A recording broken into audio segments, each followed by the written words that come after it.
백문이 불여일견이다 하는 격언이 있습니다. 100번 듣는 것보다도 내 눈으로 한번 보는 것이 더 정확하다. 그게 더 낫다. 그런 이야기입니다.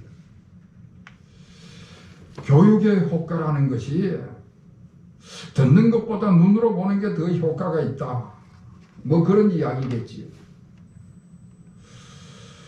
요즘에는 교육의 방법이 제가 학교 다닐 때하고는 너무나 달라졌습니다. 옛날에는 오로지 교과서와 자습서만 가지고 공부를 했는데 지금은 뭐 영상으로 보는 교육이 얼마나 좋아졌는지 영상이 없으면 교육이 안 될 정도입니다. 눈으로 보는 것이 교육의 효과가 더 높으니까 아마 그렇게 변하게 되었을 것입니다. 직접 피교육자가 눈으로 손으로 경험을 함으로써 교육의 효과를 더 높이겠다 하는 것이겠지요. 오늘 본문의 이야기가 예수님께서 직접 부활을 눈으로 확인시켜 주시는 사건입니다. 요한복음 11장의 말씀은 나사로가 죽고 또다시 살아나는 이야기를 하고 있습니다. 죽은 사람이 다시 살아나는 사건입니다.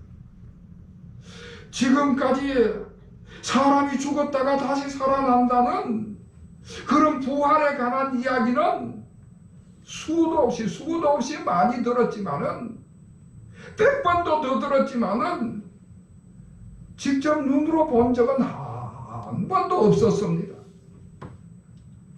그런데 오늘 죽은 나사로를 통하여서 그 베다니의 사람들이 부활을 직접 눈으로 보게 된 것입니다.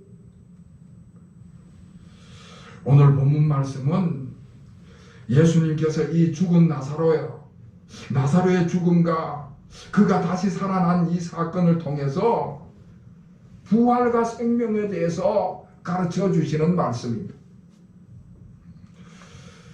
여러분, 베단이라고 하는 동네는 예루살렘에서 아주 가까운 한 3km, 4km 정도 떨어져 있는 그런 동네였습니다. 예수님께서 아주 자주 가시는 동네고요. 마르다와 마리아와 나사로가 그 삼남매가 그곳에 살고 있어서 예수님께서 그 집을 찾아가시면은 얼마나 환대를 하는지 아주 편안하게 머물 수 있는 그런 집이었습니다. 삼남매가 예수님과 아주 친밀한 관계를 가지고 지내는 그런 집이었습니다.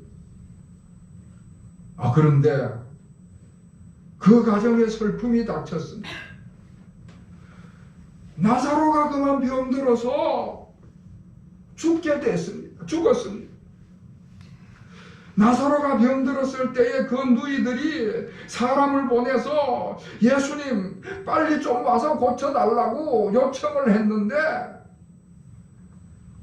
예수님께서 늦게 오시는 바람에 그만 나사로가 이미 죽어버렸습니다.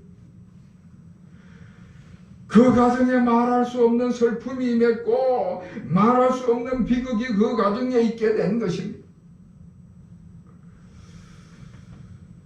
예수님께서 오셨을 때는 나사로가 이미 죽은 지 나흘이나 지난 때가 됐습니다.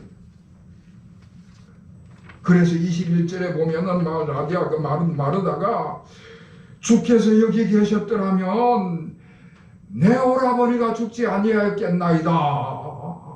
그렇게 이야기하는 것을 볼 수가 있습니다. 마르다는 예수님이 병 고치는 능력을 가지고 있다는 것을 잘 알고 인정을 했습니다. 예수님께서 병 고치는 능력을 가지고 계셨기 때문에 나사로가 병들었을 때 그 곁에 계셨더라면은 예수님께서 치료해 주셨을 것이고 나사로가 죽지 않았을 것이다. 그런 생각을 가지고 있는 것이지. 마르다는 그동안에 예수님께서 수많은 병자들을 고쳐주시는 것을 자기가 직접 눈으로 보기도 하고 주변에 수많은 사람들이 이야기하는 것을 듣기도 하고 그랬습니다. 보고 들은 모든 지식을 통틀어서 예수님께서는 병 고치는 능력을 갖고 계시다 하는 것을 알고 있었습니다.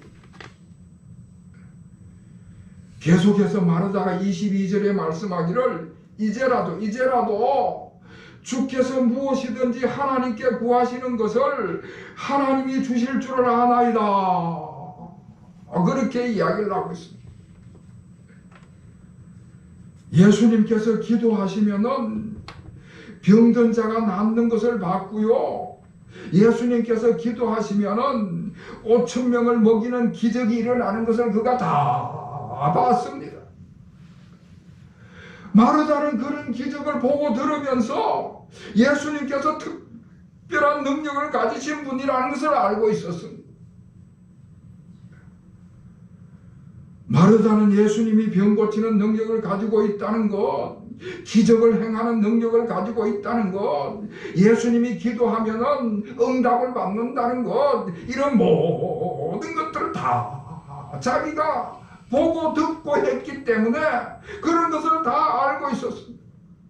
그래서 그런 지식을 가지고 지금 예수님에게 자신의 마음을 다 털어놓는 것입니다. 그런데 예수님께서 그 마르다의 부탁을 듣고 예수님께서 내 오라비가 다시 살아나리라 그렇게 말씀을 하시는데,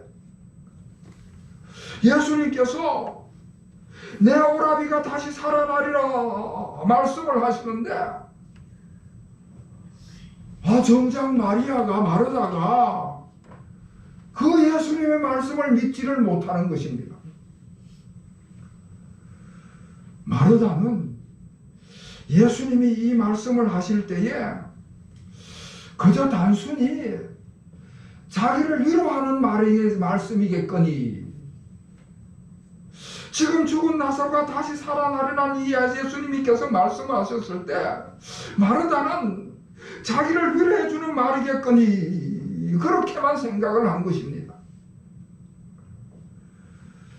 나중에 39절 이하의 말씀에도 보면요, 예수님께서 그 나사로의 무덤에 가서 돌을 옮겨 놓으라 그렇게 말씀을 하시니까 지금 죽은 지가 나흘이나 지났기 때문에 안 됩니다.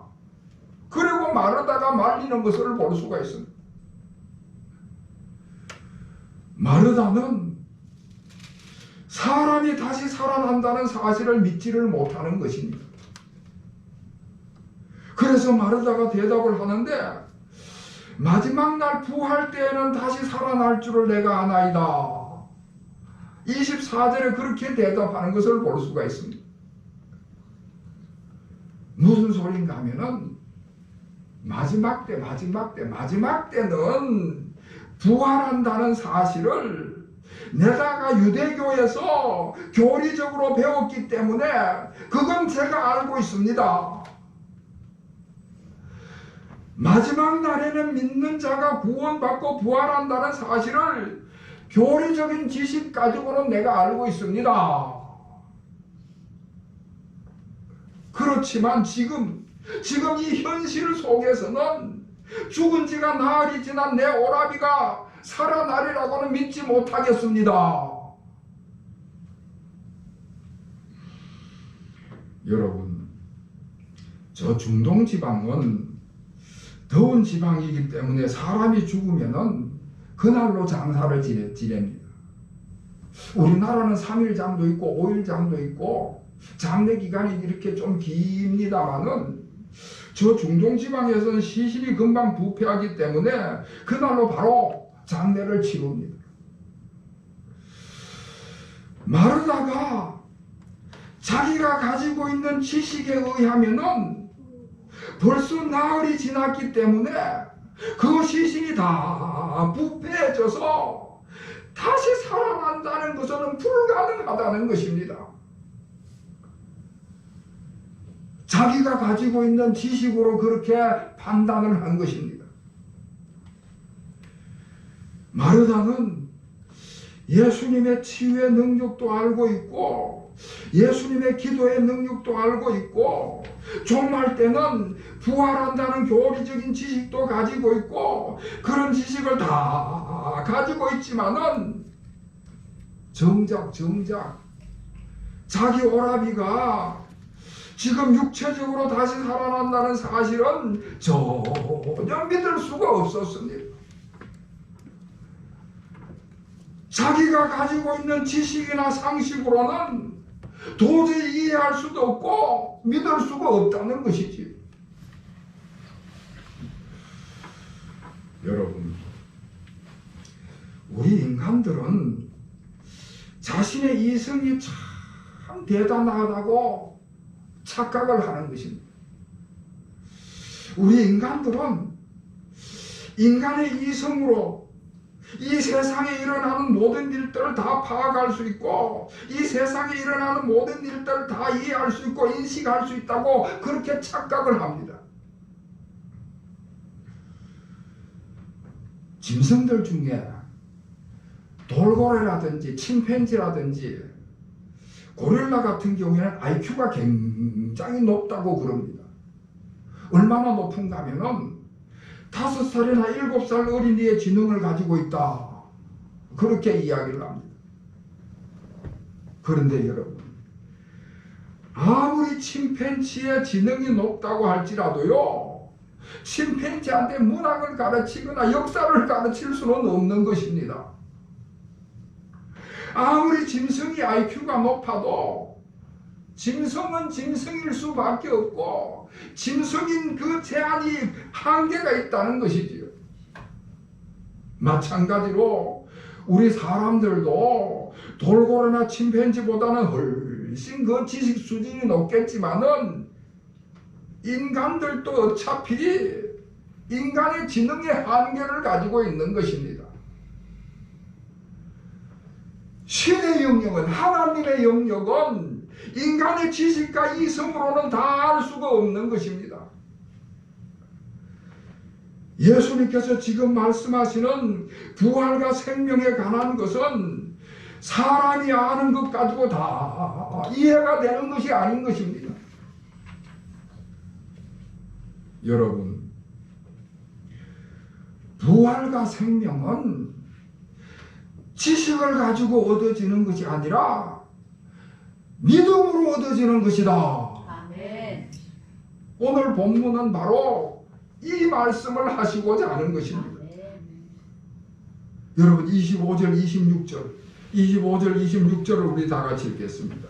시작. 예수께서 이르시되 나는 부활이요 생명이니 나를 믿는 자는 죽어도 살겠고 무릇 살아서 나를 믿는 자는 영원히 죽지 아니하리니 이것을 내가 믿느냐. 아멘.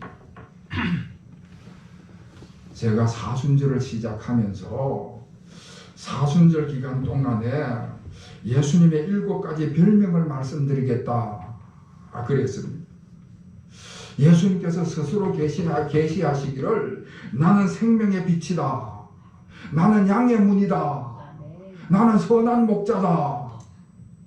그 중에 오늘은 4번째로 나는 부활이요 생명이다. 그렇게 예수님께서 선언을 하셨습니다. 그러면서 하시는 말씀이 부활과 생명은 믿는 자만이 받을 수 있다. 그렇게 말씀을 하시는 것입니다.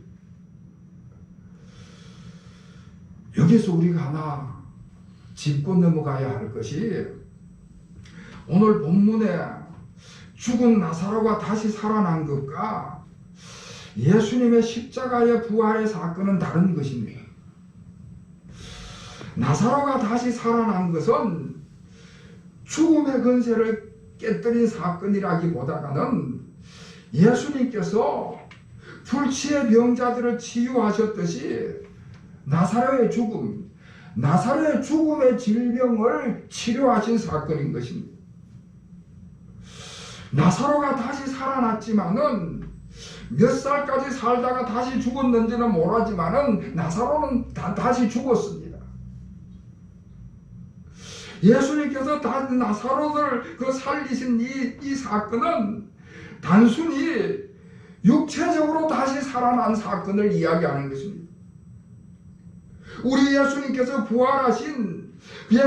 부활하셔서 영원한 생명을 가지신 것하고는 다른 사건입니다. 그러니까 오늘 이 나사로의 사건은 무엇을 이야기해 주시는가 하면은 예수님께서 장차 나타날 부활을 시각적으로 보여주신 사건인 것입니다.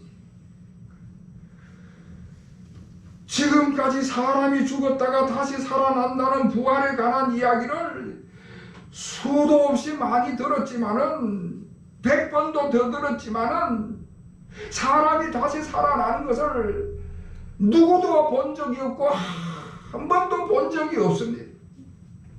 그래도 오늘 죽은 나사로를 통하여서 베다니의 모든 사람들이 직접 사람이 다시 살아나는 것을 보게 된 것입니다. 아멘. 사람이 다시 살아난다는 것, 부활의 사건을 직접 눈으로 보게 된 것입니다. 자, 그리고 여기서 중요한 것은 부활과 영생은 믿는 자에게 주는 것이다. 이 사실을 분명히 말씀하고 있습니다. 예수님께서 자신이 나는 부활이요 생명이다 말씀을 하시면서 계속해서 하시는 말씀이 나를 믿는 자는 죽어도 살겠고 살아서 믿는 자는 영원히 죽지 않으리라. 아멘. 영원한 생명을 누린다고 말씀을 하시는 것입니다. 그러면서 오늘 26절 제일 끝에 하시는 말씀이 이것을 내가 믿느냐. 25절 26절 그 짧은 두 절 말씀 가운데 믿음이란 말이 3번 계속해서 나오는데 예수님께서 계속 강조하시는 말씀이 믿음입니다. 믿으라는 말씀입니다. 다시 말해서 부활과 생명은 지식의 대상이 아니고 믿음의 대상이라는 말씀입니다. 우리 이 육체적인 생명은 생물학적인 지식으로 조금씩 알아갈 수가 있겠지만은 영원한 생명, 영생은 생물학적인 지식으로 알 수가 없고요. 믿음으로만 알 수가 있는 것입니다.